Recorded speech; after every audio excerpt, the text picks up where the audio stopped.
magnum opus Leviathan, Thomas Hobbes saw managing risk as intrinsic to the human condition. Economic historian Andrea Matranga noted that farming began as a response to the fear of starvation from climate seasonality. In doing so, our ancestors sowed the seeds of modern civilization. Risk, then, isn't something to fear. We've always lived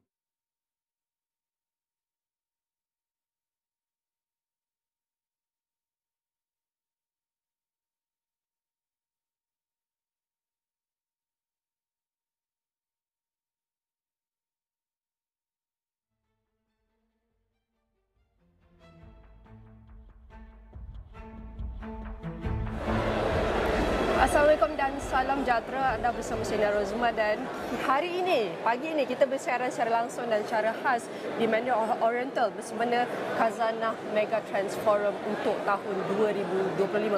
Membawakan tema yang agak menarik dan unik pada tahun ini dengan debugging uncertainty. We can say learning from grasshopper and on living with risk. Kalau kita nak mengupas mengenai tema ini, kalau kita lihat dalam dunia dengan penuh ketidaktentuan, ketidakpastian dalam pelbagai aspek dengan persaingan geopolitik, persaingan AI. Dan kalau kita lihat pasaran sekarang kini semakin sukar untuk kita ramal. Dan sudah tentu paling penting kalau kita lihat tema ini juga akan bawakan perbincangan bagaimana untuk kita melihat apakah antara risiko-risiko yang mendatang yang akan dunia hadapi, rakyat hadapi dan adakah kita bersedia untuk menghadapi dengan apa jua yang kita ada. Dengan itu saya akan bawakan pakar ataupun tetamu bersama kita adalah Amir Farid Rahim, pengarah strategi KRA Group. Saya nak ucapkan terima kasih Amir. Sekali lagi tahun ini kita bersama untuk berbincang dan kupas mengenai forum ini, dan bukan sahaja untuk forum tapi kita ingin bincangkan bagaimanakah masa depan dunia selepas ini. Tetapi mungkin boleh kongsikan dahulu melihat kepada untuk kita memahami dan kupas makna sebenar KMF tahun ini. Bagaimana ia berteras ataupun kita boleh cakap saling berkait dengan ekonomi dan kepimpinan dunia ketika ini. Mungkin boleh kongsikan awal. Terima kasih Nina. Terima kasih kerana telah menjemput saya sekali lagi untuk tahun ini pada hari pertama Khazanah Megatrends Forum, ya. Melalui apa yang saya fahami dalam kertas konsep persidangan forum kali ini dengan tema debugging uncertainty, the stories of ants iaitu semut dan grasshopper belalang, dan bagaimana mereka hidup di dalam ekosistem yang penuh dengan risiko. Jadi kalau kita lihat sebagaimana yang kita tahu sejak kita kecil, apa ini pemahaman saya jugalah, ya. Sejak kita kecil kita sering diceritakan tentang bagaimana semut tu bekerjasama dalam satu baris menjinjing makanan bila waktu mereka jumpa gula misalnya, semut tu akan bawa gula tu balik ke sarang. Okey. Jadi semut itu profil semut ini adalah contoh kepada sesuatu yang menguruskan risiko. Waktu jumpa sesuatu dia akan ambil dan dia akan simpan untuk masa hadapan. Tetapi kalau kita lihat kepada belalang misalnya, belalang ini dia tidak kais pagi, dia kais pagi, makan pagi, kais petang, makan petang. Kalau dia nak makan, dia pergi cari makanan itu. Jadi semua konsep ini telah diterangkan di dalam satu buku oleh seorang ahli ekonomi dari University of Turin, iaitu Andrea Matranga. Dalam bukunya itu Ant and the Grasshopper, seasonality di dalam agriculture misalnya. Jadi dalam buku tersebut menerangkan bahawa dalam zaman Neolitik, manusia mula bertambah maju apabila mereka mula melakukan mula bercucuk tanam, ya. Bercucuk tanam ini berpindah daripada menjadi hunter gatherer, iaitu seorang yang seperti grasshopper, okey, seperti belalang, kepada seorang yang menguruskan risiko dengan bercucuk tanam dan memastikan ada bekalan makanan untuk masa hadapan. Itu menjadi seekor semut. Jadi jika kita boleh rumuskan konsep ini dan mengaitkan semula tentang apa yang sedang berlaku di dunia pada hari ini, seperti mana yang kita sedia maklum, pada tahun 2025 ini kita telah dikejutkan dengan beberapa kejutan dari segi ekonomi. Apa yang sebelum ini bukan saja ekonomi, ya, kalau kita lihat kalau kita melihat kepada profil risiko, sebelum ini kita lihat kepada profil risiko dari segi pasaran keuangan sahaja. Tetapi sekarang ini salah satu risiko utama ialah menguruskan konflik dari segi geopolitik, dan dari segi geopolitik ini juga ada dimensi ekonomi. Jadi perdebatan di kalangan para pembuat dasar adalah tentang bagaimana kita menguruskan risiko geoekonomi. Jadi kita lihat apabila Presiden Donald Trump kembali semula ke White House pada awal tahun ini, dan pada bulan April terus beliau umumkan tarif timbal balas secara unilateral kepada seluruh dunia. Ini sesuatu yang merupakan kejutan yang besar kepada sistem ekonomi dunia, sistem perdagangan dunia. Sesuatu yang tidak pernah kita, bukan tak kita jangkakan, kita sebagai penganalisis risiko semua kita menjangkakan, tetapi tidak dengan cara yang begitu mendadak, begitu bold oleh Presiden Trump. Jadi itu tahun 2025, dan kalau kita kaitkan dengan Malaysia pada tahun 2024, pasaran saham kita mencatatkan rekod yang sungguh baik ya. Daripada 3 tahun sebelum itu kita kata in red, sudah kembali menjadi salah satu pasaran saham yang berprestasi tinggi di rantau Asia Tenggara. Tetapi apabila ini berlaku, tahun 2024, momentum itu telah dibina, momentum telah tercipta di pasaran saham, berlaku pula isu tarif timbal balas ini. Dan tarif timbal balas ini, kita harus melihat kepada bukan saja apa absolut tarif itu. Kita seperti bagaimana kita tahu, setelah Menteri MITI Datuk Seri Tengku Zafrul bernegosiasi dengan pihak Amerika Syarikat, akhirnya kita mendapat 19% tarif dikenakan 19% tarif ekspor kita ke Amerika Syarikat, dan ini hampir sama. 19% inilah angka yang hampir sama untuk kebanyakan negara-negara di Asia Tenggara. Tetapi apa yang lebih penting ialah untuk kita melihat risiko, menguruskan risiko. Bagaimana, adakah 19% ini tetap misalnya? Adakah akan naik ataupun mungkin akan turun? Apakah sektor-sektor yang selama ini dikecualikan yang mungkin akan dimasukkan semula? Jadi tidak ada ketentuan di situ. Apa yang pembuat dasar dan juga CEO-CEO syarikat pengeksport ini mahukan adalah ketetapan dasar supaya kalau dari segi bisnes, dari segi perniagaan, mereka boleh membuat persediaan yang secukupnya. Contohnya inventory, membina inventory, bila mau ekspor, bagaimana mau menguruskan rantaian bekalan. Kerana kita Malaysia 19%, mungkin negara-negara lain yang di mana di dalam rantaian bekalan untuk membuat sesuatu produk itu lebih tinggi daripada kita, akhirnya kos menjadi lebih tinggi. Jadi ini berbalik semula kepada risiko yang kita hidup hari ini. Jadi tidak ada jawapan yang betul atau salah ni, sama ada kita mahu menjadi semut atau kita mahu menjadi belalang. Saya rasa apa yang penting dalam satu ekonomi itu, ini pendapat saya ya, perlu ada kedua-dua profil risiko ini. Perlu ada pemikiran seperti semut. Itu yang terutamanya dari segi membuat dasar lah untuk kerajaan. Perlu ada pemikiran seperti semut di mana kita menguruskan risiko untuk masa hadapan, manakala di kalangan syarikat pula perlu juga ada appetite untuk mengambil risiko seperti belalang.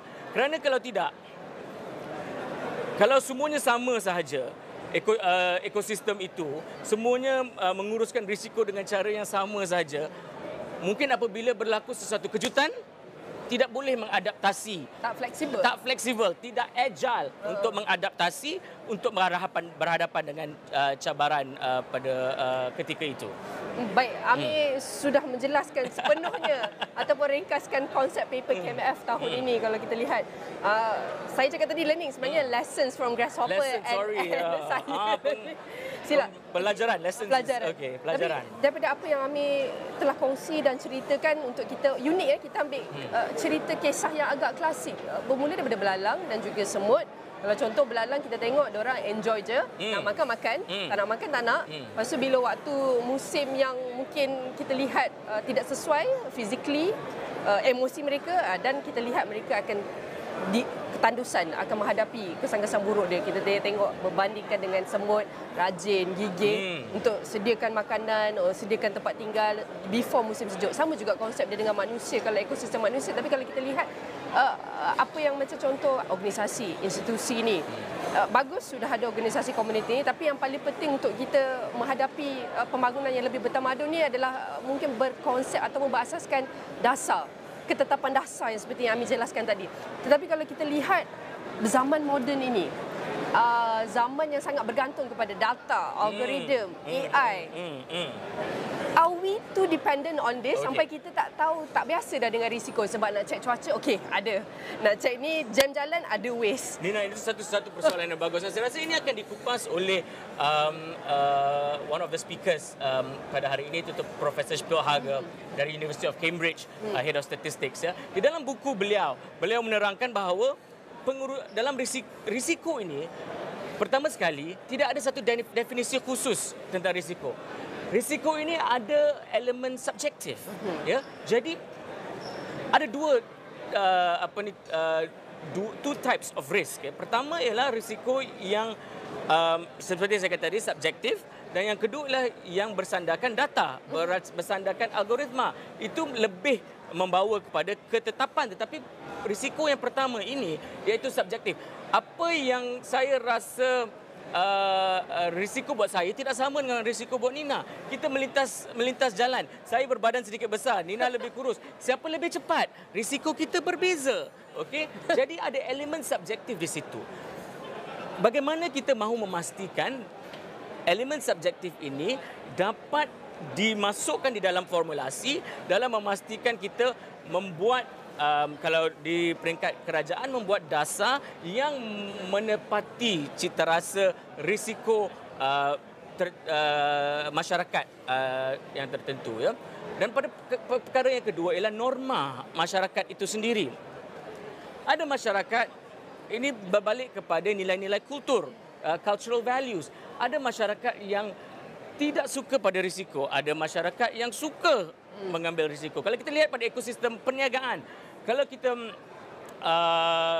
melihat kepada ekosistem perniagaan di Jepun, mereka memang sangat risk averse, ya. Jadi, tetapi apa yang bagusnya ialah mereka tahu akan ada bantuan dari segi polisi kerajaan yang boleh membantu perniagaan dan sebagainya. Ada konsistensi dalam dasar. Jadi, mereka walaupun takut untuk mengambil risiko, mampu mengambil risiko untuk berinovasi. Contohnya seperti Fujifilm, satu syarikat yang dari mana dulu, kalau Fujifilm itu saingannya dengan Kodak untuk ambil gambar menggunakan filem. Tetapi kerana dasar ekosistem kerajaan Jepun yang lebih konsisten, maka Fujifilm telah berjaya untuk melabur dan reinvent itself to become another player apabila berlaku disruption, apabila berlaku kekacauan dari segi teknologi. Jadi syarikat-syarikat ini mampu bertahan. Tetapi kalau kita lihat kepada Kodak lah misalnya, kerana mungkin kultur, norma organisasi, norma perniagaan di Amerika Syarikat itu is dog eat dog type of world.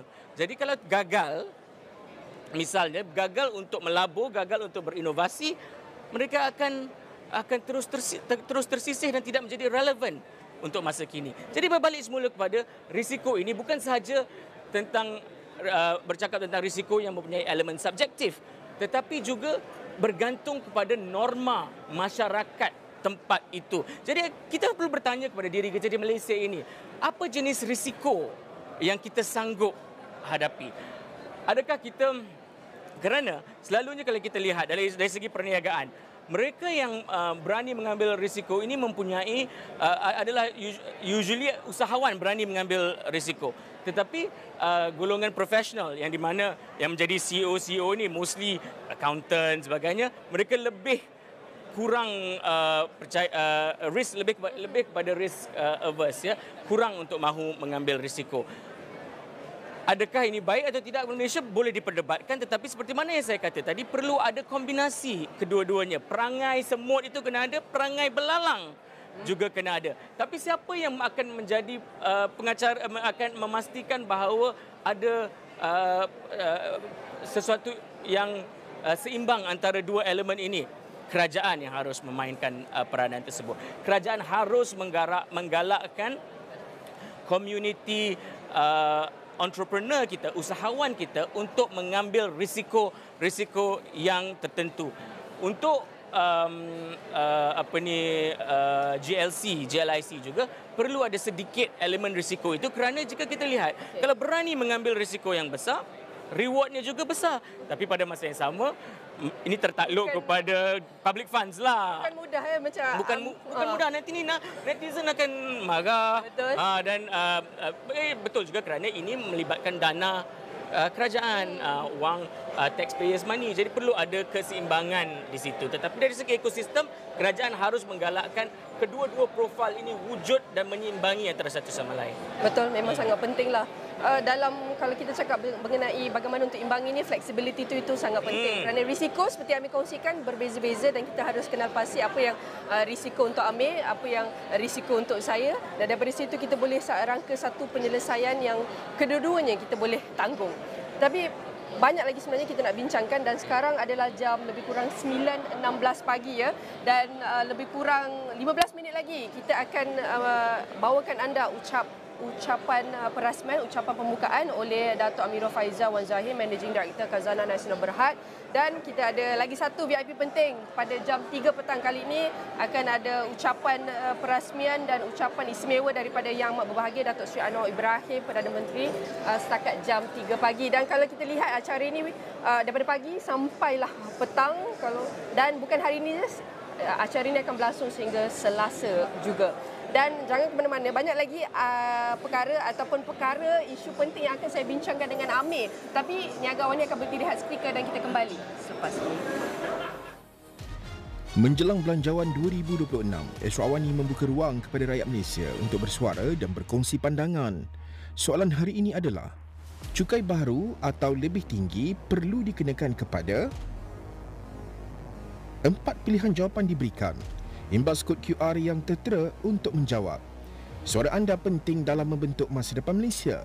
Sertai sekarang dan jadilah sebahagian daripada wacana nasional. Suara anda, suara Malaysia.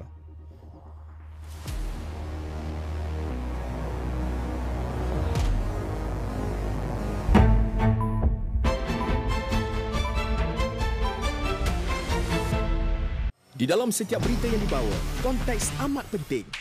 Cara kita mendapat berita kian berubah melalui media sosial maupun saluran digital yang lain serta kaca TV. Kami sentiasa membawakan yang tergempar dan terkini.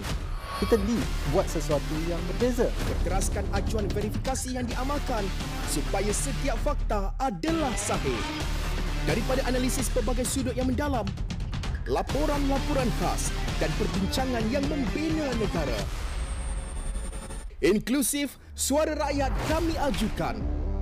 Keseimbangan persepsi kami pastikan. Kerana setiap cerita mempunyai impak yang tersendiri dan perlu dibawa dengan penelitian yang terperinci. Pastikan Astro AWANI menjadi pilihan anda tidak kira di mana sahaja anda berada. Saluran berita paling dipercayai di Malaysia. Uniform Tentera Darat Malaysia TADM bagi peserta program latihan khidmat negara tidak seharusnya menjadi isu hangat. Jenayah penipuan pelaburan mencatatkan jumlah kerugian tertinggi pada tahun ini setakat 2 Februari lalu. Kementerian Pendidikan memandang serius isu peningkatan trend penggunaan rokok elektronik. Lembaga Lebuh Raya Malaysia LLM memperluaskan larangan kenderaan berat memasuki lebuh raya pada waktu puncak di beberapa jajaran terpilih di sekitar Lembah Kelam. Terbukti bahawa tahap kesediaan digital yang tinggi membolehkan usahawan PMKS menerima kemajuan teknologi, meningkatkan inovasi dan daya saing. Nak tahu bagaimana nak menilai tahap kesediaan digital dan mempercepatkan transformasi digital syarikat anda? Temui kami di 5 lokasi: Perak, Sabah, Kelantan, Melaka dan Selangor. Jumpa di sana.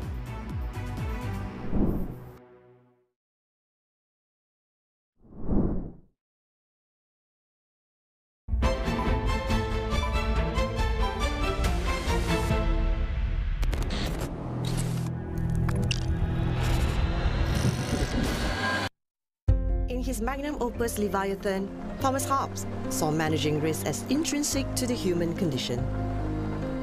Economic historian Andrea Matranga noted that farming began as a response to the fear of starvation from climate seasonality. In doing so, our ancestors sowed the seeds of modern civilization. Risk, then, isn't something to fear. We've always lived with uncertainty, braving the grey areas of the day-to-day. Like the ants in Aesop's fables, we endured hardship to adapt. We evolved, innovating, stabilizing, thriving. These patterns still plays out today. Those who embrace uncertainty evolve. Those who resist immediately fall behind.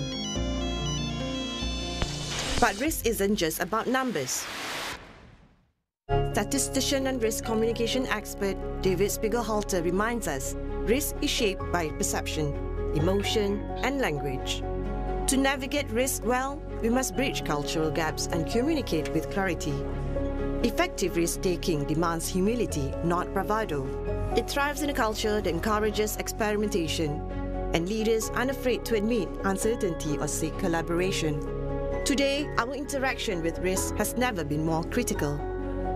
Disruptions from AI, aging demographics, climate change, and deglobalization are colliding, fracturing our sense of normalcy. How we confront these forces will fundamentally define our societies and markets. But risk isn't the enemy, it's the terrain we move through. Let's stop fearing it and start debugging it.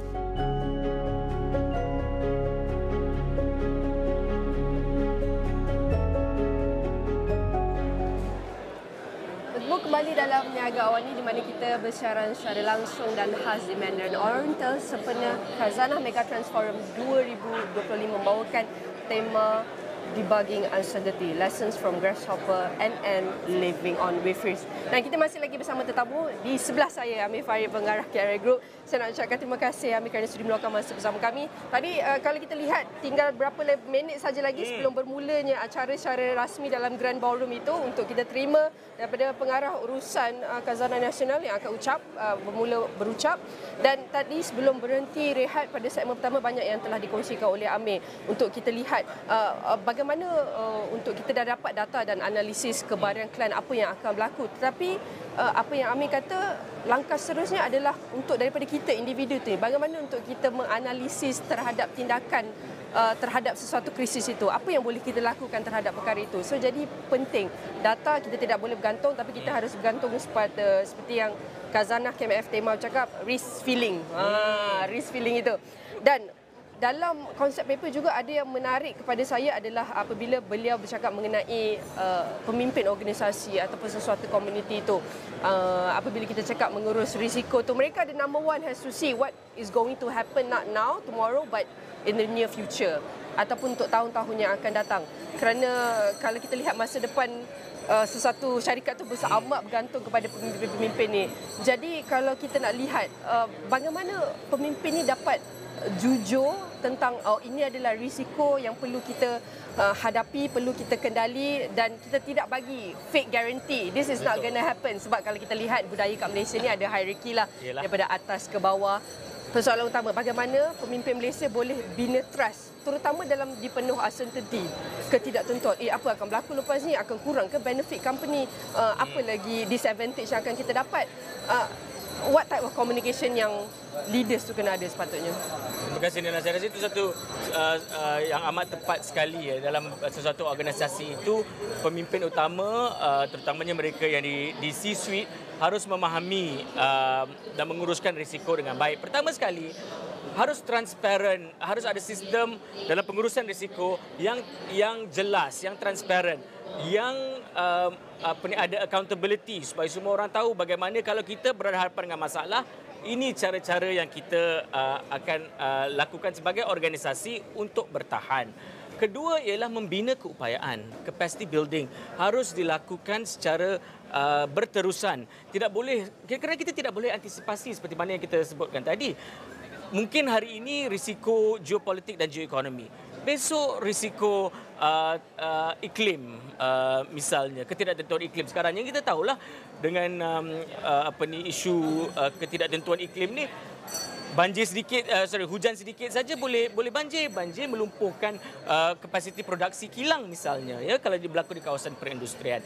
Jadi perkara-perkara begini harus dilakukan pembinaan keupayaan capacity building yang berterusan, yang juga fleksibel dan adaptable untuk memastikan bahawa syarikat itu mampu kekal kompetitif dan bukan saja berdaya saing tetapi berdaya tahan untuk berhadapan dengan risiko.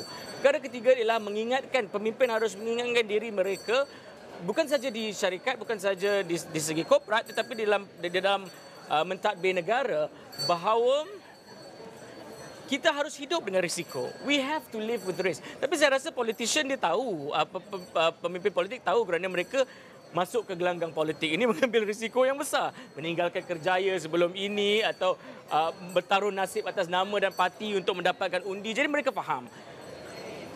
Tetapi adakah mereka faham sebaik mungkin bagaimana untuk mengurus risiko untuk negara, bukan sahaja diri sendiri. Jadi ini perkara yang saya rasa memerlukan pembinaan, keupayaan, latihan. Sekarang ni dengan AI, kebolehan AI ini. Nah, apa je yang kita tidak boleh ketahui dari segi ilmu. Tapi apa yang penting untuk dalam kita menggunakan, mengaplikasikan AI ini, jangan sampai kita dictate oleh AI. Ya, kita harus memimpin, keep feeding and training and guiding AI tersebut supaya kita mendapat manfaat yang sepenuhnya.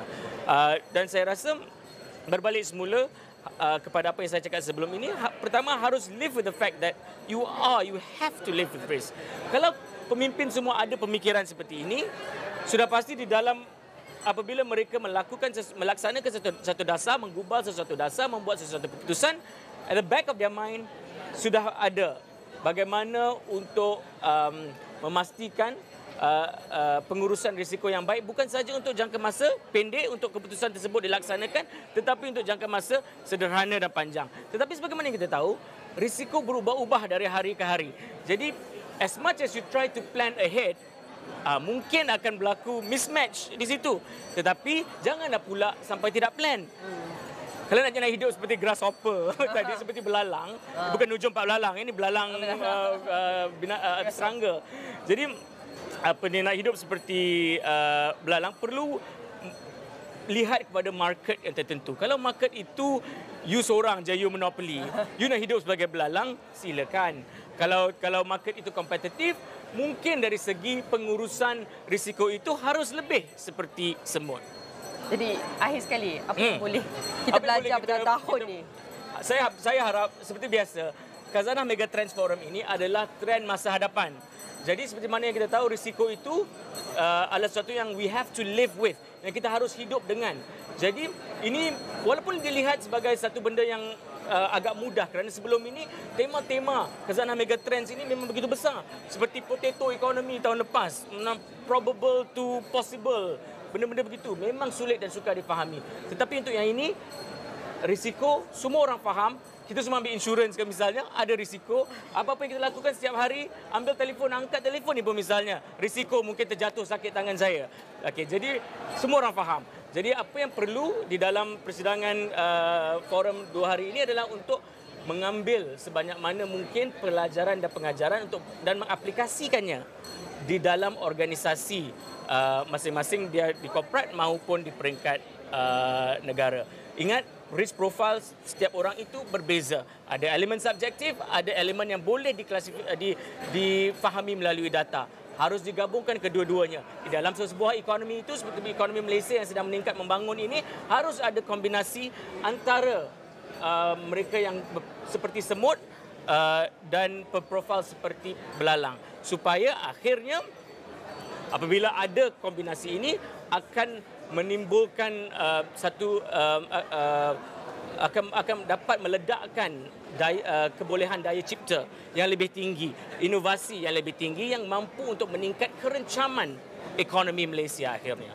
Betul, itu adalah kita harus hidup, biasa hidup dengan risiko itu dan biasa hidup bagaimana untuk navigasi setiap tentangan itu. Tetapi Amir, saya baru dapat update, kita masih lagi menunggu ketibaan oleh Datuk Faisal untuk memberi ucapan. So, kita akan tambah sedikit perbincangan kita. Untuk acara 2 hari ni daripada pagi sampai petang, jelas Amir akan ada daripada sini sampai malam. Apa antara aktiviti ataupun panel session yang Amir tak sabar ataupun tunggu lagi? Sebenarnya salah satu yang saya seperti sebut tadi, Profesor Shpil Haga yang dari University of Cambridge, Head of Economics, akan memberikan ucap tama pada hari pertama. Itu sesuatu yang saya nantikan kerana saya sebagai penuntut jurusan ekonomi dulu memang banyak membaca buku-buku karya tulisan beliau. Selain itu, besok saya juga mahu melihat, mahu mendengar Forum Malaysiana. Dan saya rasa dibawakan khas juga oleh Astro AWANI nanti. Perbincangan tentang journey of interesting group of Malaysians dan bagaimana mereka mengadaptasi pada risiko dan akhirnya berjaya di bidang masing-masing.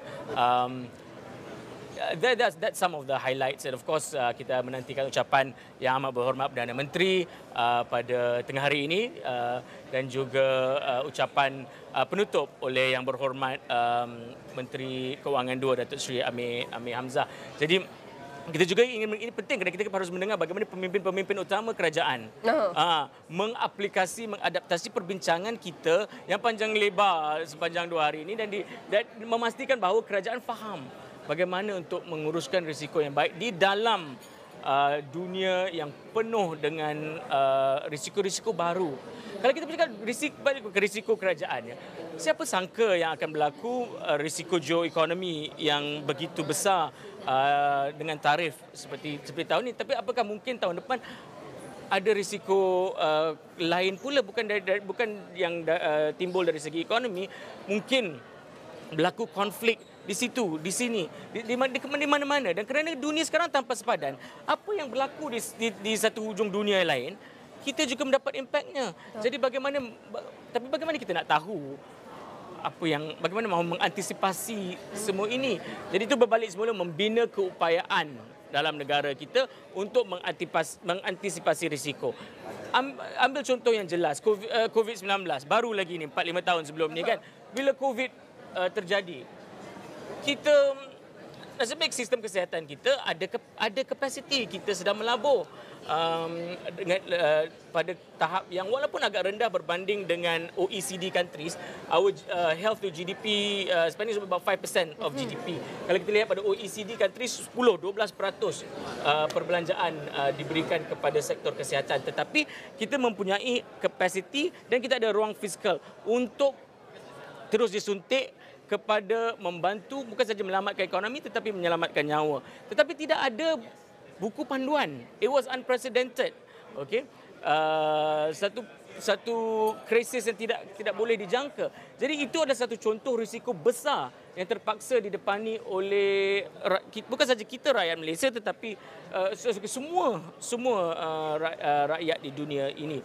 Bagaimana pemimpin-pemimpin kerajaan sekarang dan juga pemimpin-pemimpin syarikat di peringkat swasta mengantisipasi dan membina keupayaan ke arah memastikan jika berlaku sesuatu perkara seperti pandemik sekali lagi, kita mampu bertahan. Saya rasa tidak ada jawapan yang sebenarnya. Pasal kita tak tahu apakah yang berlaku seterusnya. Tetapi sekiranya, ini balik kepada sistem kewangan negara. Jika sistem kewangan negara mempunyai flexibility, jadi kerana itulah kita lihat setiap tahun kerajaan memastikan bahawa defisit turun. Kita bercakap belanjawan nanti hujung minggu ni. Kerajaan memastikan bahawa defisit kerajaan itu turun kerana harus memastikan ada ruang fiskal yang selesa untuk memastikan bahawa jika berlaku sebarang kejutan boleh ada suntikan daripada kerajaan. Itu ialah pengurusan risiko kerajaan. Amir, thank you so much. Akhirnya kata mesej besar daripada KMF, daripada Amir juga jadi semut. Sentiasa bersedia, adaptif dan kombinasi lebih afdal. Hidup dengan risiko paling penting, itu adalah perkara penting dan saya baru terima kita akan terus membawakan ucapan daripada Pengarah Urusan Khazanah Nasional Berhad Dato' Amirul Faizal untuk bawakan ucapan perasmian ketika ini. Duli Yang Maha Mulia Paduka Seri Sultan Perak Darul Rizwan, Sultan Nazrin Muhyiddin Shah Ibni Almarhum Sultan Azlan Muhyiddin Shah Almarfullah. Ampun tuanku, beribu-ribu ampun, sembah patik mohon diampun. Patik memohon limpah perkenan Duli Maha Mulia Tuanku untuk Patik menyembahkan ucapan dalam bahasa Inggeris. Terima kasih. Your Excellencies, esteemed KMF speakers, board members of Khazanah National Berhad, distinguished guests, ladies and gentlemen, Assalamualaikum warahmatullahi wabarakatuh, and welcome to the Khazanah Megatrends Forum 2025.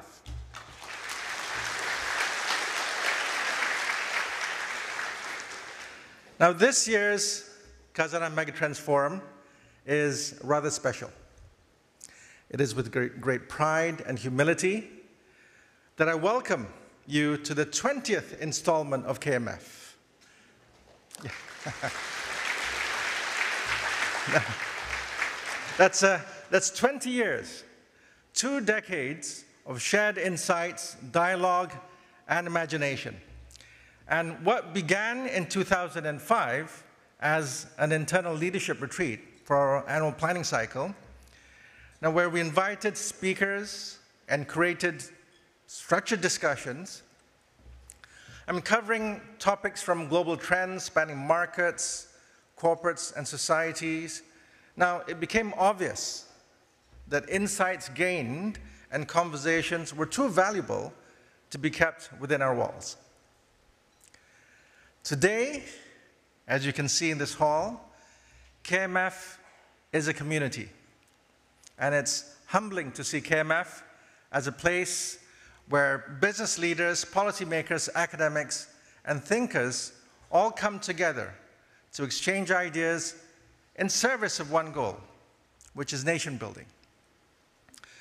So let me warmly welcome all of you, whether you're here in person or joining us virtually. Let me also thank our KMF veterans who have supported us all these years, and the KMF of today would not be what it is without you, so thank you.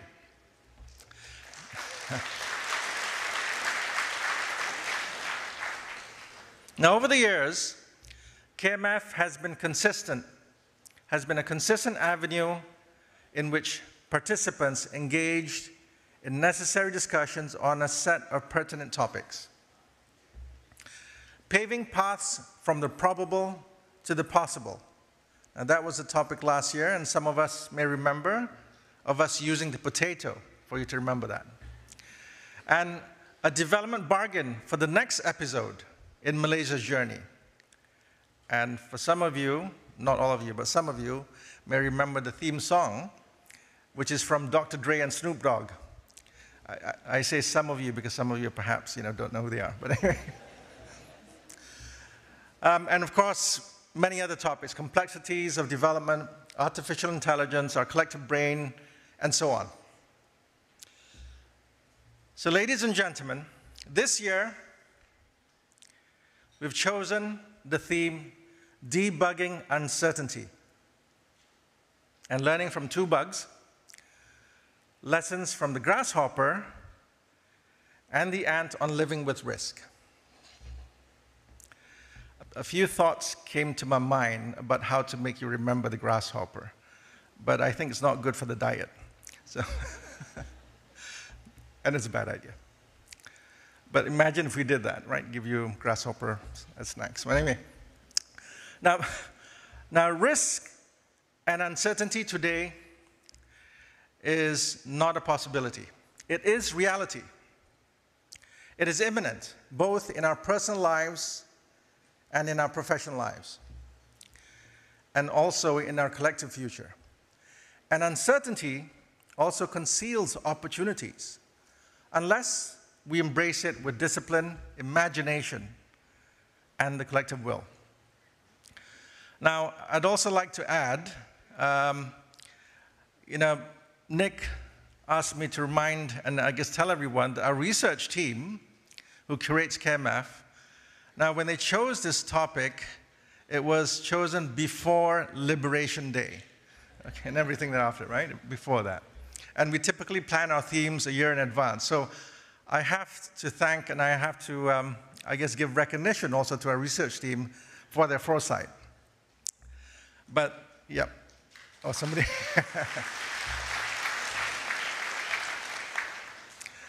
Though I don't think they could have imagined what happened after Liberation Day. But anyway. So why the ant and the grasshopper? It is the old Greek fable. During the warmth of summer, the grasshopper idles away its day in song, while the ant toils to store grain. When winter arrives and food runs scarce, the unprepared grasshopper realizes that has made a terrible blunder, and with humility turns to the prudent ant for help. The tale captures a human truth. Throughout history, civilization has been a struggle between the present pleasure and future preparation, between the grasshopper and the ant. Now, history offers a powerful lesson. 5,000 to 12,000 years ago, after 200,000 years as hunter-gatherers, humans across the globe made the leap to agriculture. So why then? Why not earlier? In a recent paper in the Quarterly Journal of Economics, and this is by economic historian Andrea Matranga from the University of Toronto. Now, he documented how this rise of agriculture coincided with a spike in climatic volatility caused by the oscillations in the shape of the Earth's orbit. Now, this led to increased seasonality of food supply, with populations responding by storing non-perishable wild foods. Now, that is risk management at its most basic. From this act of managing risks, it was somewhat inevitable that some of these groups would invent agriculture. So the invention of agriculture eliminated the regular famines caused by climate seasonality, which smoothed out overall food consumption. It is from managing risk and preparing for the future, like the ant, that civilizations developed. Today, we face winters of our own making. Pandemics, fragile supply chains, economic shocks, wars, climate change. Now, these risks no longer come one at a time. They arrive like overlapping storm fronts, colliding and amplifying one another, making the path ahead harder to chart. And yet, even in crisis, there is opportunity. The great lockdown during COVID showed us cleaner skies. It showed us proof that if we act with resolve, we can reduce carbon emissions and reclaim our environment. Technology, too, leapt forward, from vaccines to artificial intelligence. Now, advancements in AI have reached inflection points that are reshaping productivity, innovation, and even changing how we live our daily lives. Like the grasshopper, we too must celebrate the sun. For joy motivates and sustains us in the hardest of winters. Now, as a Beatles once sang, I take it from another bug, okay? Here comes the sun, and I say, it's all right.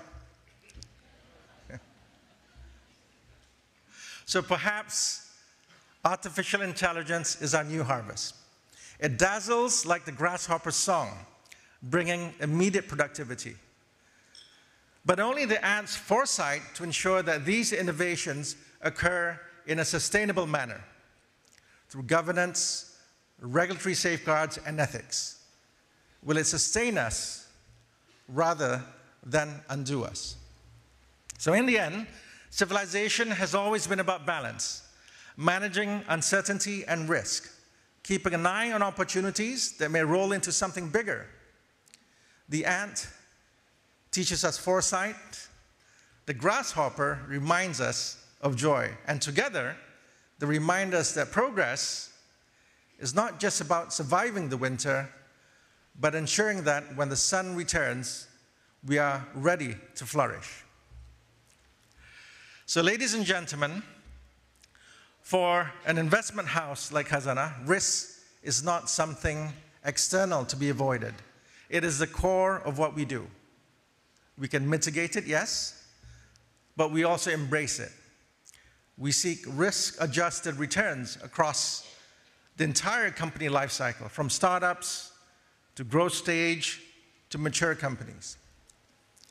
But unlike a purely commercial fund, we also carry a dual mandate.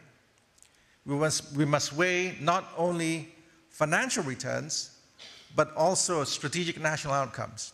Now, this makes Khazanah unique. We are government-owned, we invest in the private sector, and we are accountable to the rakyat. We sit at the intersection of public and private sectors, ultimately serving the nation. Now, in practice, this means investing in areas where risk is unavoidable, but the long-term benefits to Malaysia are profound.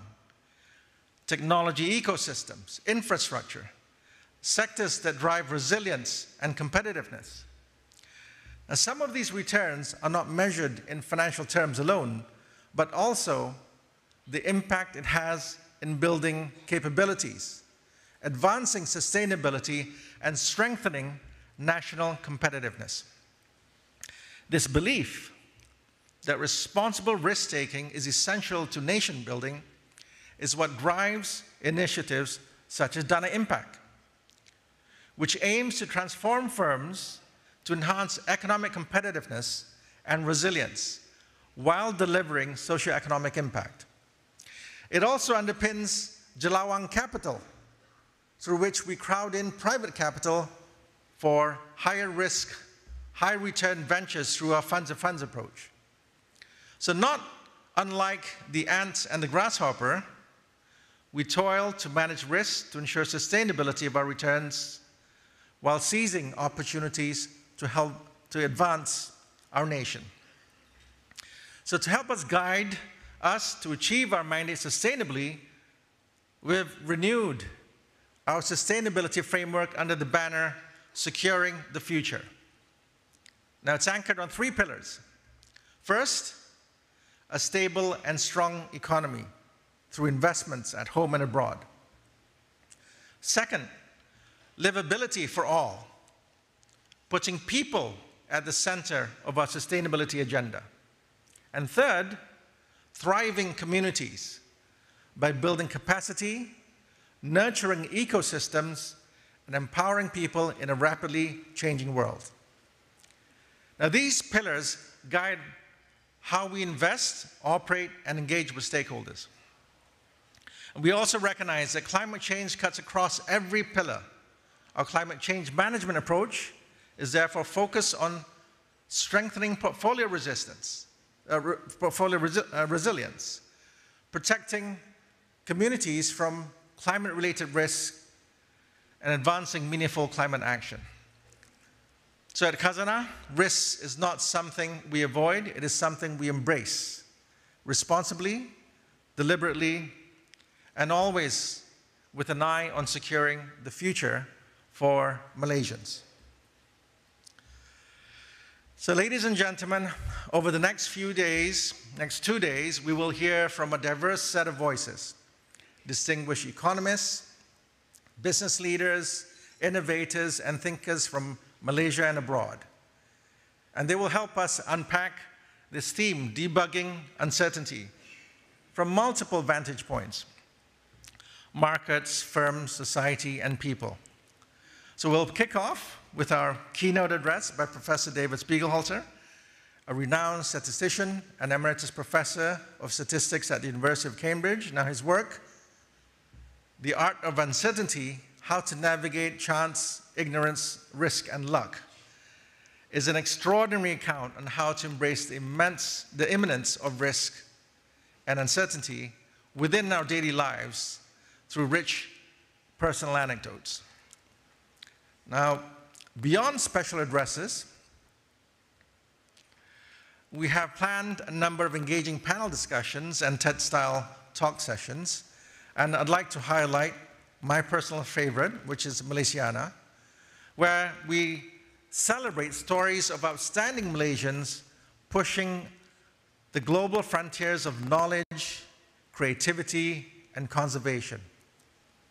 And we also have a special session lined up on portfolio, notably on sustainable investment models designed like ants to adopt to dynamic markets. So I want to thank again all the speakers for gracing us with your time and insights and for being with us here in Kuala Lumpur. And I'm confident that our audience has much to learn from all of you.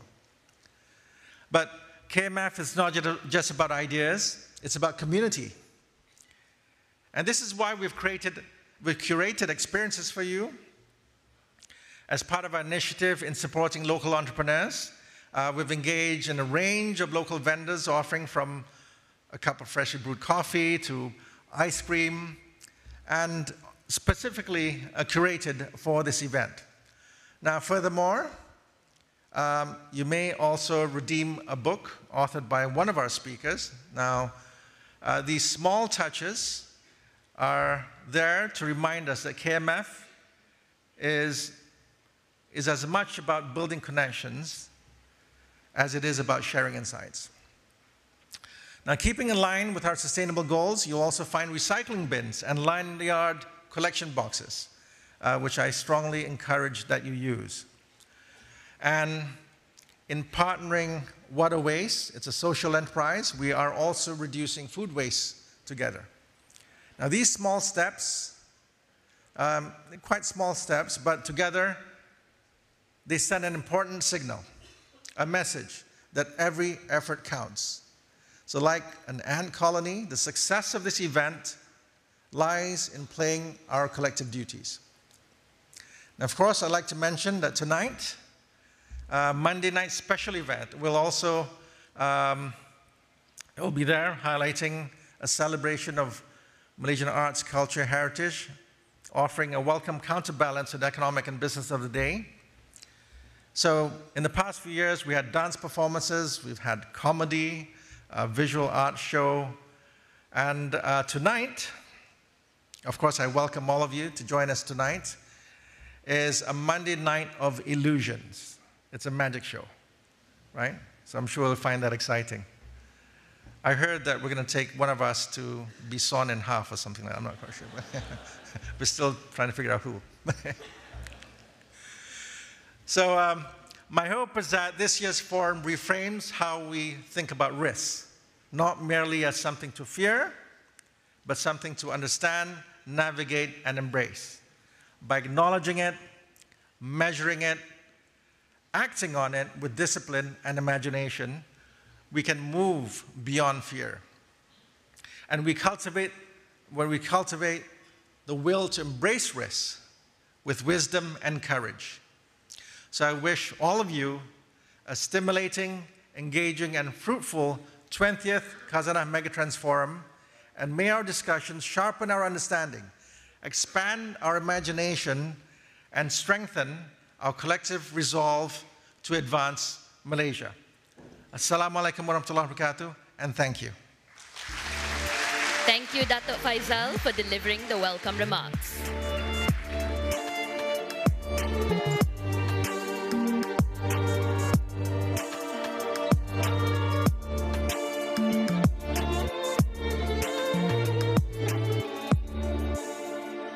With that, ladies and gentlemen, we are so excited to welcome our keynote speaker for today, Professor Spiegelhalter.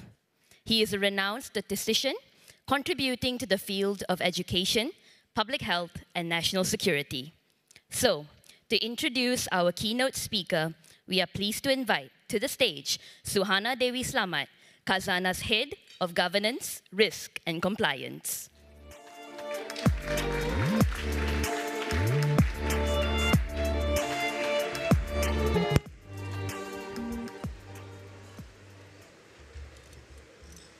His Royal Highness Sultan Nazrin Muizzuddin Shah, Ibni Almarhum Sultan Azlan Muhibbuddin Shah Al Mufurla, Sultan of Perak. Distinguished guests, ladies and gentlemen. In September last year, The Art of Uncertainty by Professor Sir David Spiegelhalter was published. Less than a month later, in October 2024, on day 2 of the Khazanah Megatrends Forum 2024, Nick Kaur told me that KMF 2025 was going to be on risk, and he knew exactly who he was going to invite as the keynote speaker. Professor Sir David Spiegelhalter, OBE, is Emeritus Professor of Statistics at the University of Cambridge and Chair of the Winton Center for Risk and Evidence Communication. He is also one of the most cited statisticians in the world, recognized as an ISI highly cited researcher, reflecting the global academic impact of his work across medicine, data science, and public policy. He served as president of the Royal Statistical Society, contributed to the Scientific Advisory Group for Emergencies, or SAGE, and worked closely with the UK Statistics Authority on ensuring statistical integrity in public communication. His career has been defined by helping people, from cabinet members to the general public, helping them all understand evidence in a world full of uncertainty. Going beyond academia, Professor David has become a familiar and trusted voice, appearing in BBC radio shows, voice documentaries, TV interviews, as well as other media appearances and podcasts, helping millions understand complex statistical ideas in ways that are clear, honest, and often even entertaining.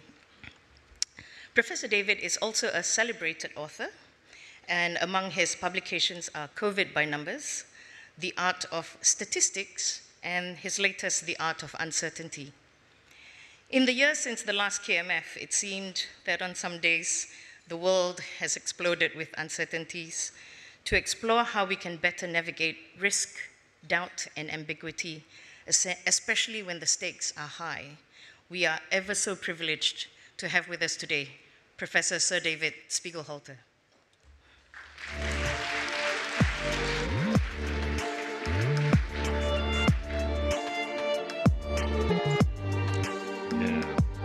Okay, thank you so much, Suhana, for that kind welcome. And, well, it's a great honor to be here. I thought this was going to be a small, informal meeting. So I am slightly deluded by this and slightly terrified by this audience, this august and extremely, skilled and varied audience. So it's an enormous pleasure to be here.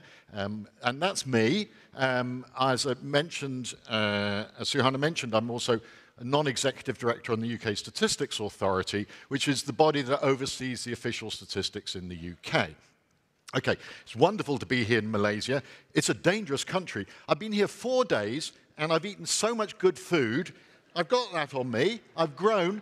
I could hardly get my suit on this morning. I had to squeeze it on because we've been looked after so well here. It's been wonderful. Okay, so that's me. I should say that I'm not getting a fee for this talk, but Khazanah, no, that's deliberate. I'm not complaining, because Khazanah is giving a very generous donation to this charity that I support, which works with the marginalized communities in India and Nepal, particularly the Dalit and scheduled tribes. So I'm really grateful for Khazanah for that. Thank you. So, and that's the book. I mean, I've got to take advantage of being here to do a little bit of self-advertisement, and that's all the topics. And I can't talk. Could love to give a whole talk on luck, but I'm not going to. But I'm going to talk a bit about surprises and probability and deep uncertainty and communicating uncertainty, because I think that fits with the theme of this meeting. And the point is, are we in an age of uncertainty? Everyone, I think many people in the past have thought they're in an age of uncertainty. And I'm no historian, but when I think about, for example, the 1930s, the rise, the economic chaos, the rise of nationalism and militarism in the world, that was a really uncertain time, and it didn't end well. In the 1950s and 1960s, because there's a huge threat of nuclear war from a technological advance that's been there, that actually looks like it ended up a lot better. And now, though, we've got the whole lot. We've got political, economic, technological, environment, and social, I should also say health, pandemic, risks going on, threats. Really, I think we are in an age of uncertainty. Very personally, the thing I'm most uncertain about is the effects of this thing.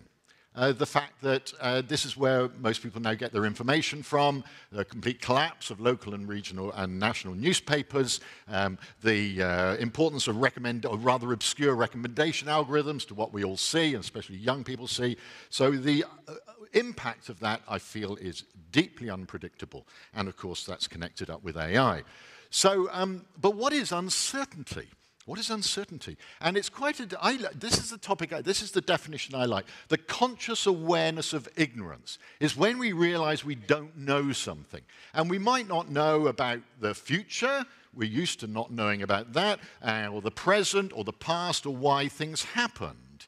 Now, we all live with uncertainty. Some deal with it better than others. Can I ask a quick question? Who likes uncertainty? Come on, who likes it? Okay. No, there's a few. Okay, the rest of you, when you're watching a series on Netflix or something, you go straight for the last episode, do you, to find out what happened? When you missed a sports event live, you want to know the result rather than watching it. Okay, here's a question. Who would like to know when they're going to die? Come on, some, yeah, very few. Look, so the rest of you, you like uncertainty. We all like uncertainty. We live in a world of uncertainty. Can you imagine living in a world that was certain? It'd be like the worst sort of prison. It would be horrific. So we live in a world of uncertainty. We do like it. We embrace it. That's what makes us human. It's what makes being alive, not knowing what's going to happen. But it is a relationship between you and something else. It's very personal. And I'd like to just illustrate that a moment. You know, I got a coin, because uncertainty can be what's known as chance or aleatory uncertainty. So a UK coin has got a head on one side, you know, the queen, or now the king, and a tail. And so if I've got a coin, here's a UK coin, so I'm going to flip it, and I'm going to ask, okay, what's the probability this will come up heads when I flip it? 50-50, thank you. That's chance, that's aleatory uncertainty. Then I'm going to flip it, cover it up. What's your probability this is heads? What's your probability this is heads? Now, we've changed what uncertainty is now. It's not chance anymore, it's decided, but it's what's called epistemic uncertainty. It's something you don't know. You could, I know, you don't. It's changed, but it's still you're still uncertainty. So what's your probability this is heads? Come on, somebody say it. You're very grudging. You're very grudging. Well, logically, it should still be 50-50. It's your probability. You own it. It's not mine. So what I want to argue by that is that probability, in fact, can be used for, we'll see in a moment, epistemic uncertainty, things we don't know but could. So the uncertainty is very personal. It's what we own. We own this. And I believe that it's important to express, when we can, our personal, subjective uncertainty in numbers. I'm very mistrustful of words. And I'll give you an example, historical example from 1961. Remember in 1959, there was a revolution in Cuba, Castro took over, and almost immediately the CIA started planning an invasion by 1,500 Cuban exiles at the Bay of Pigs in the south of Cuba. And they trained them and armed them and so on, without telling the army or anybody else, or very, very few people. And when President Kennedy became president in 1961, it's the first he found out about it. He was told about this planned invasion that was going to happen. And he wasn't sure about this at all, and he commissioned the Joint Chiefs of Staff to do a report on this and whether they thought it was a good idea or not. And they didn't think it was a very good idea. They thought the chances of success were about 30%, so about 30 to 70% chance of failure, and they thought that.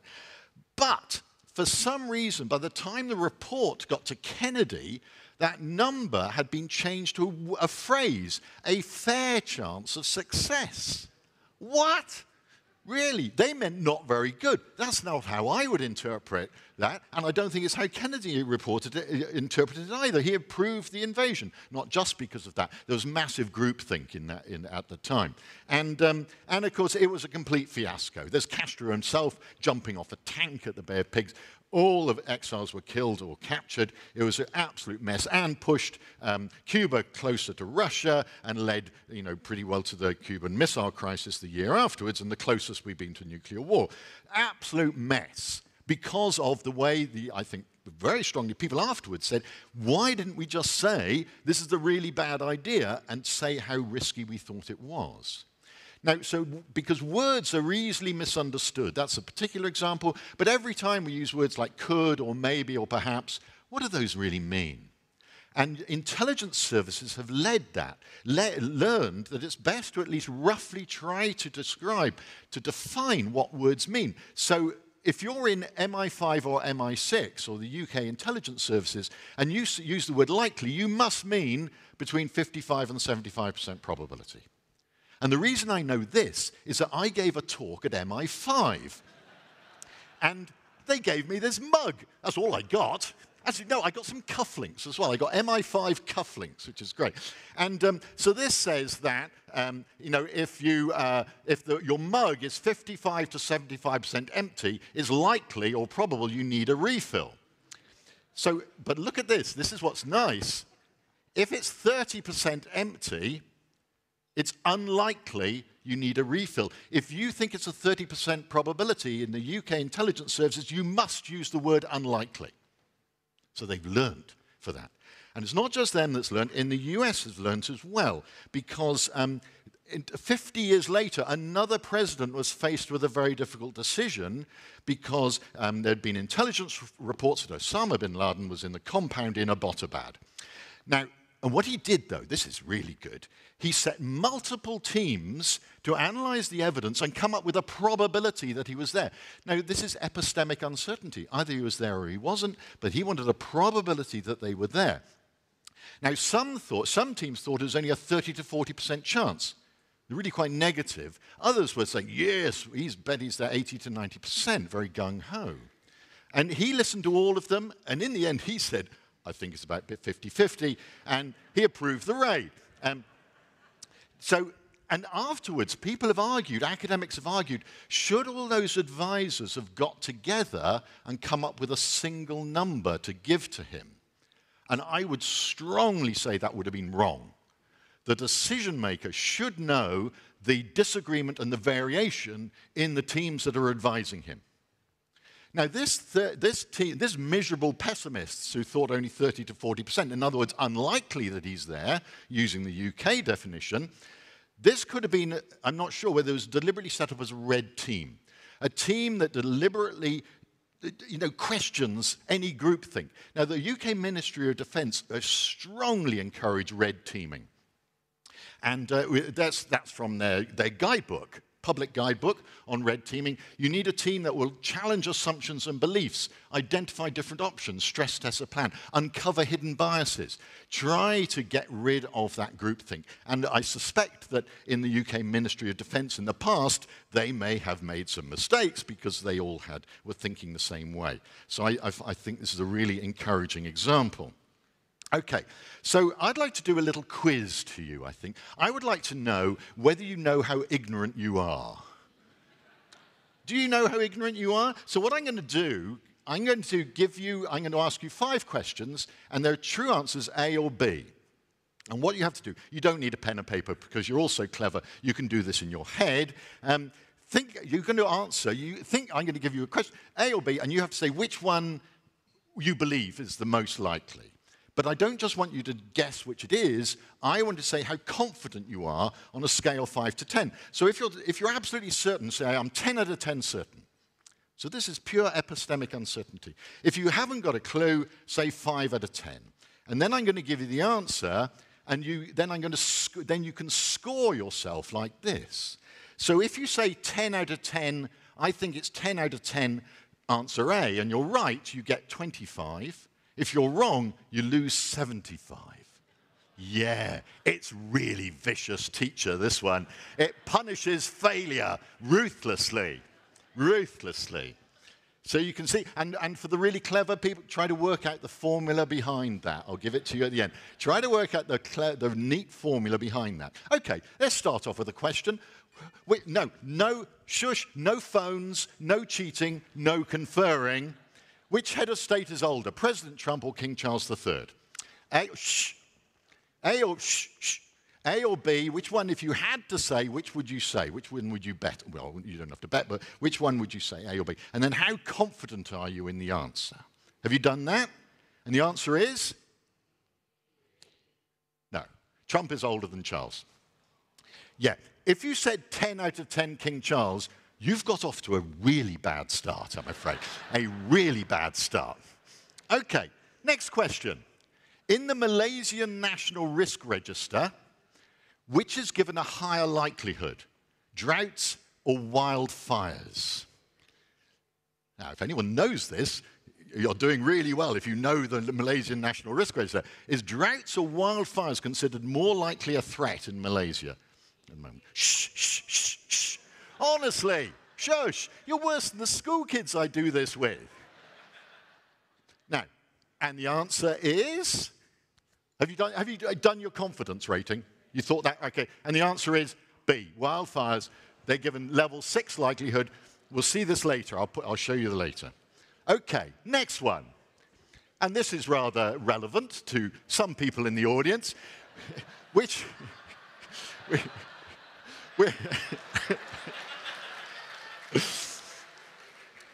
Malaysian state has the bigger area, Johor or Perak?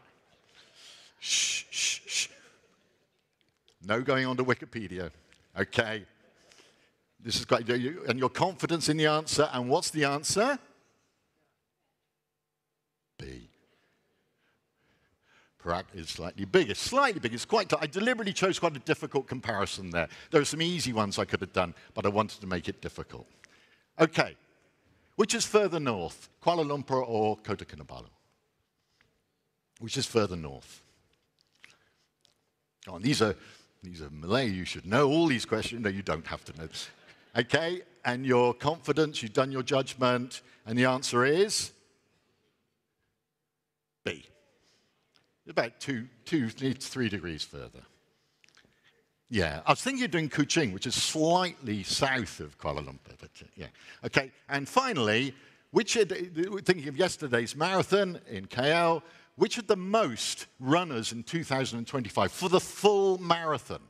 Not the 10K or anything, the full 42K, Hong Kong or Kuala Lumpur. In 2025, who had the biggest marathon in terms of the full 42K?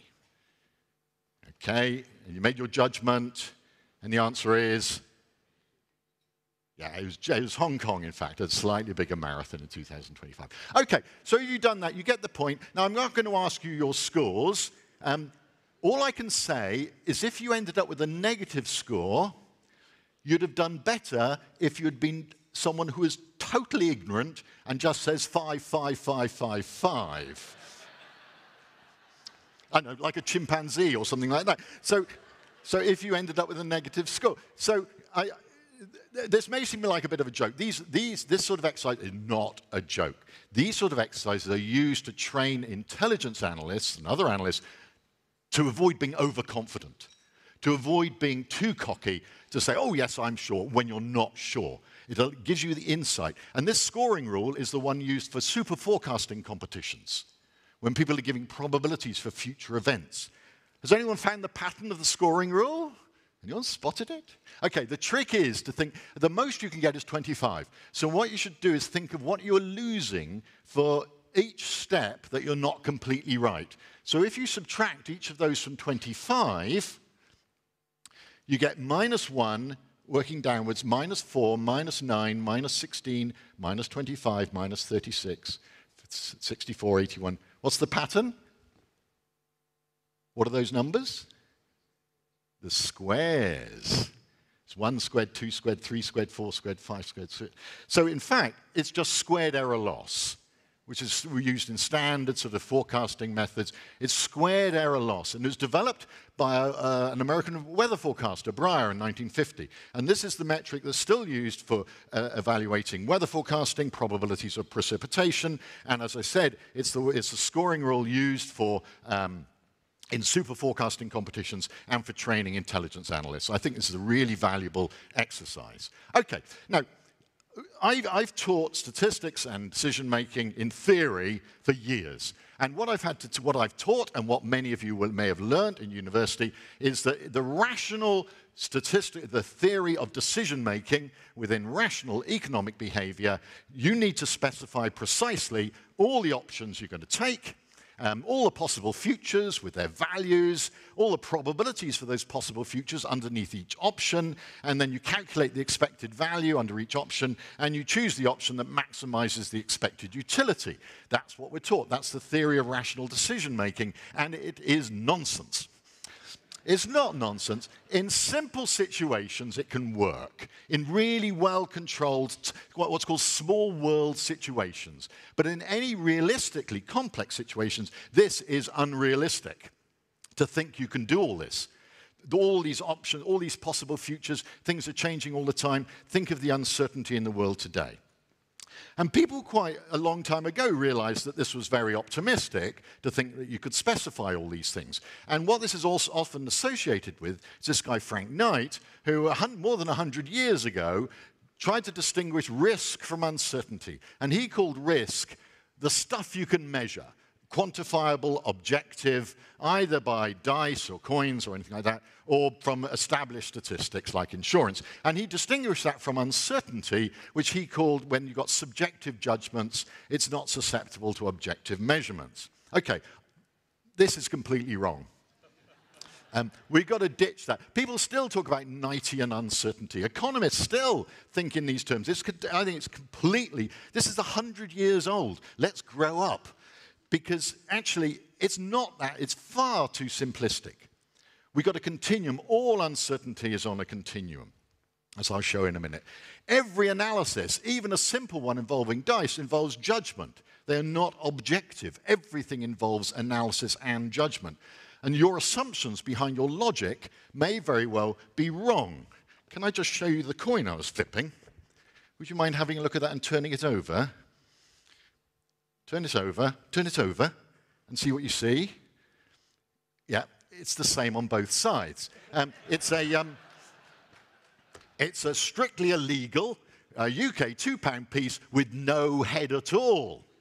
And, you know, when you were so confident with your 50-50, weren't you, before I flipped it? No, you're completely deluded. You trusted me. Oh, no. No, that was a big mistake. So that even in those simple situations, so that you feel you understand, they're reliant on judgment all the time. We cannot escape it. So I've got this picture in my book which says, you know, what do we do when we can't do this ideal, rational decision-making? And if we could, we'd be up in this corner here. Now, the point about this, what this shows, is that assumptions about outcomes, well-defined, really clear outcomes, right through to, oh, who knows what's going to happen, what could happen. Here, probabilities, yes, we know really good probabilities, right through to we don't know. And it's a continuum. It's not yes, no, that we know or don't know things. Everything involves judgment. But roughly speaking, up in this corner, we've got where we kind of know what we're doing. We're pretty confident we can do some proper quantified risk analysis. Then we move into this quadrant. This is where the outcomes are fairly well defined, but we're not happy putting probabilities on them. And we're left with ranking or rough numbers, just possibilities. And an example of that is the Malaysian National Risk Register. So there it is. This is looking at impact along here. So that's severity of impact, and that's likelihood.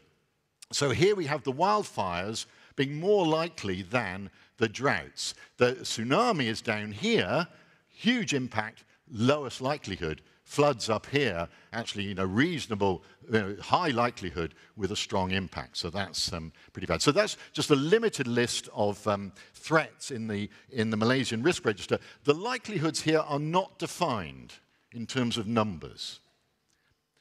because it's the first national risk register. It was similar in the UK. Now, UK has gone through many iterations in their national risk register, and it's become a lot more complicated, as you can see. So, so this is one, and this is only part of it. So this is it's switched. So this is how likely things are, and this is how severe they are. And this is only the first list. It goes on and on and on. There's pages of them. Icelandic volcanoes, earthquakes, well, it's in there somewhere, I think. And you can look up each one. So, for example, if we look at assassination of... the other thing, they have malicious threats in here. So somebody has worked out that assassination of a major public figure, high-profile public figure, and they've put it here. So that says... they think there's a greater than 25% probability that in any 2-year interval, a major public figure will be assassinated. They also consider it's going to be of limited impact, which seems a bit... seems a bit unfair, doesn't it? But never mind.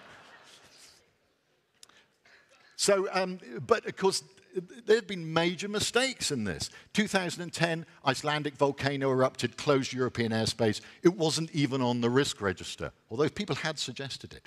Before COVID, we had, in high profile was flu, but an emerging infectious disease like SARS and MERS was in the middle, and it said, it could kill up to 200 people. Instead of 200,000, which is what actually happened. So these risk registers, they're good, but they don't necessarily get it right at all. I think they're good to try to have them, but we cannot fully believe them. Okay, now we're getting on to the interesting stuff. Down in the corner here.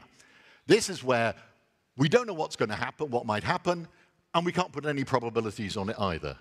What do we do in that sometimes called radical uncertainty? I like the term deep uncertainty. And I think it's fascinating. We can't even list the possibilities for the possible outcomes. What are we left with? We're into the area of unknown unknowns, where we don't even know what we don't know. What do? We need humility to admit we don't know things, and imagination to try to think of what might happen. We'd love to try to convert the unknown unknowns into the known unknowns. But that means having imagination and thoughtfulness, maybe engaging red teams to think of all the stuff we haven't thought of, getting a wide diversity of viewpoints. It also means it's hopeless to try to optimize. We mustn't try to optimize, because you can only optimize if you understand everything that's going on. And you can optimize your supply lines, and it's all, finely tuned, and then it can be so easily broken. It becomes completely unresilient, because what we should be looking for is resilience. And the other thing I say is we shouldn't just focus on the worst case scenario, because that will make us so cautious and so precautionary that we'll never do anything. We'll never take any risks. So we need to make decisions. Of course, as I mentioned already, the importance of resilience. And resilience means, it's not the same as robustness. Resilience means that things can recover from events that we never even thought of. And that means redundancy. Having too much of things is never optimal. Okay, so what is the connection? Tonight, we're going to see magicians. What are the connections between magicians and him? Well, I'm sure you could think of many, but the one I'm trying to get at is, for both, we should expect surprises. These are unpredictable. We know something's going to happen, but we know we haven't thought about it. It's very difficult to judge in advance what it might be, but we have to be ready for it. So expected surprises, I think, is a really good way to think of what we might be trying to do in an age of uncertainty. So when we need, as I said, we need imagination. We need to try to think of possible futures. And that means, of course, developing scenarios, as many of you will be familiar with. And we can always think forwards. Well, if this happened and this happened, what might happen in the future? But we need imagination to think of potential surprises, things that would be, and I think, again, red teams. We need people who are a bit different, who don't think like everybody else. The UK Ministry of Defence employs science fiction writers because they've got imagination. They can think of amazing events. There's a great story in here about a drone attack on London, written a few years ago. It's frighteningly similar to what Ukraine did to Russia. But then, once we think of those, we can think backwards, think of how could we get there, and how can we stop getting there? How could we actually get? So you can think forwards or think backwards, but you need imagination.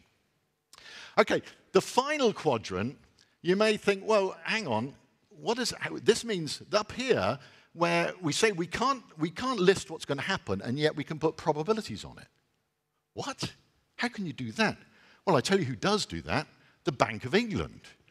Our central bank in the UK. It does that.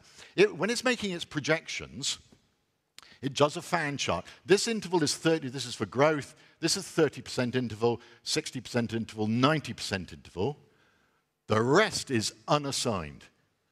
Could be anywhere. They don't model the tails. So the final 10% is just assigned to something else. None of the above. Other. You imagine that in a survey. And you can see the importance of doing that because look what happened during COVID.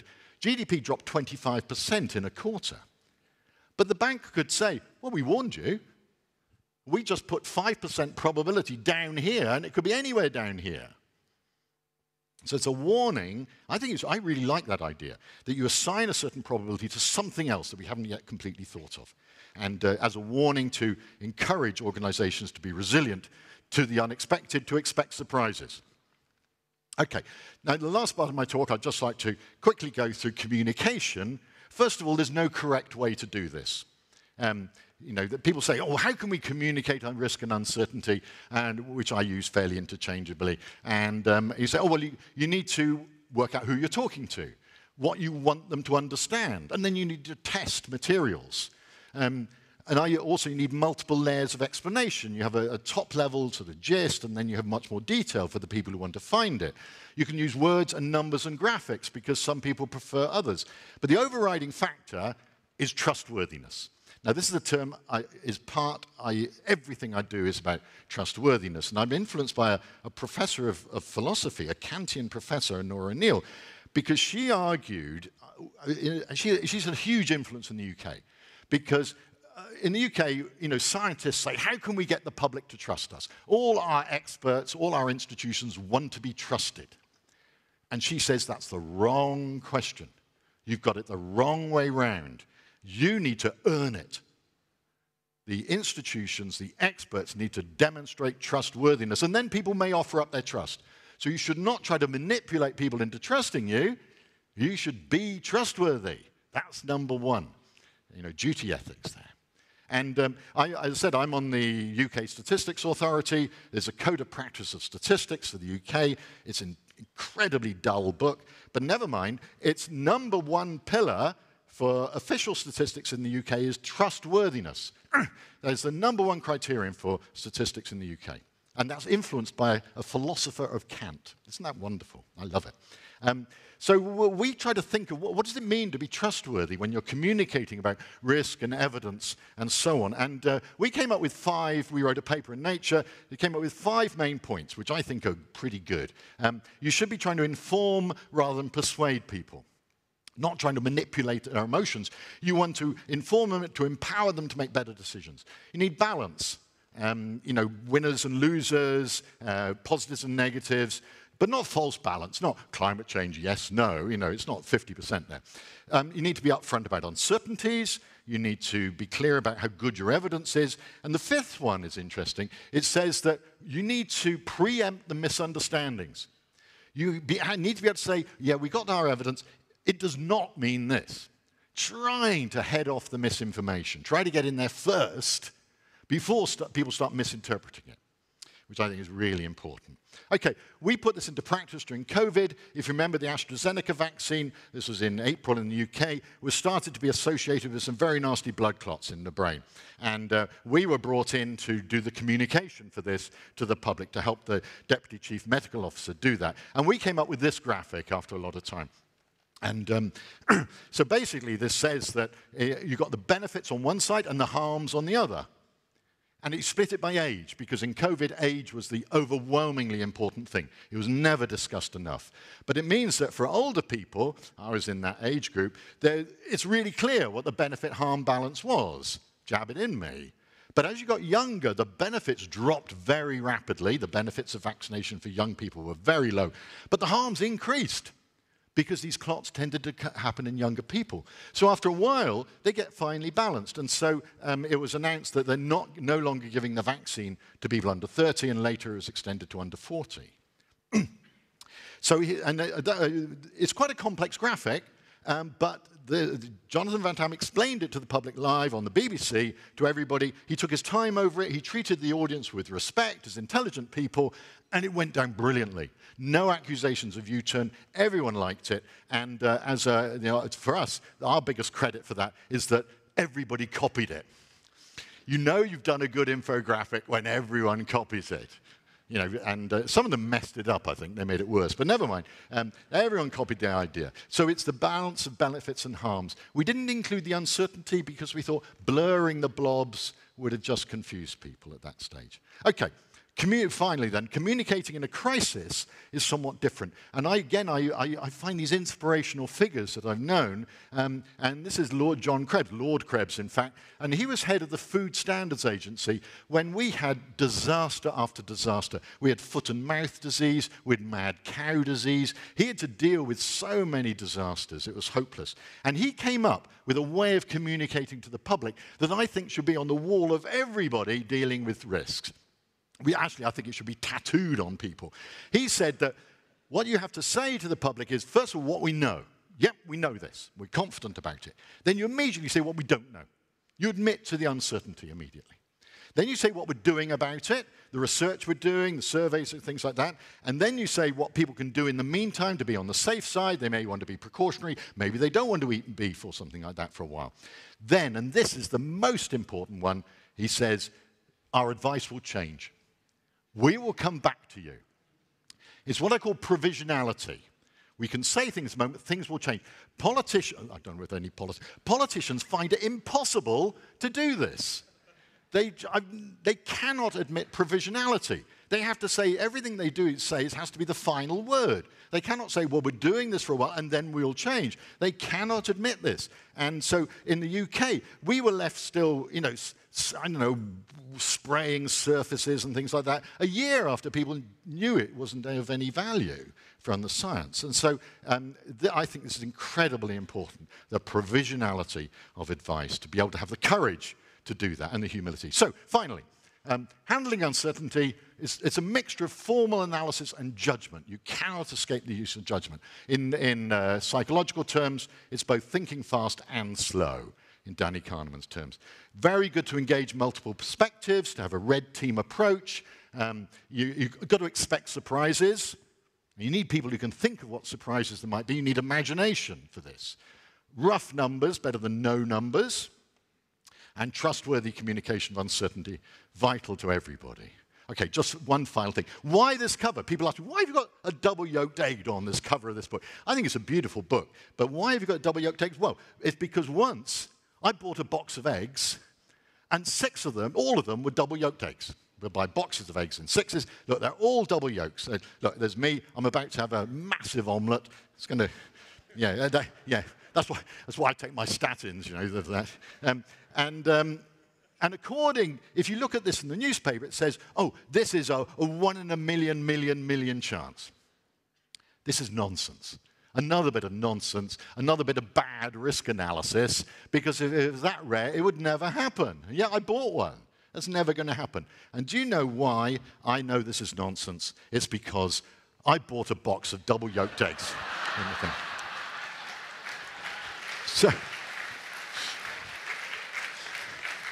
So, question your assumptions all the time. Somebody may be trying to fool you.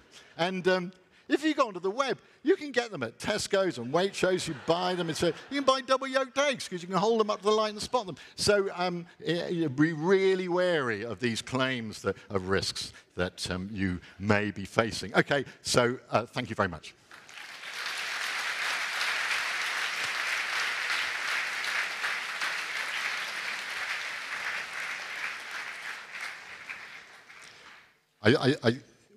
We were going to have, oh, we got a bit of time for questions?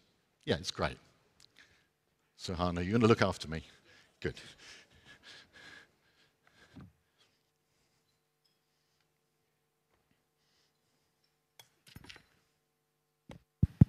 Hello. Yeah. Well, that was just fantastic, Professor David. I enjoyed it so much. Thank you so much. Even before you ended your talk, I already got online questions. Oh, right, great. Yeah. And such a great one. I've got several. Yep. Let's see if we can get through a few. Okay, we don't have much time. Yeah, I'll crack through them. Okay. In your experience, this is a great one.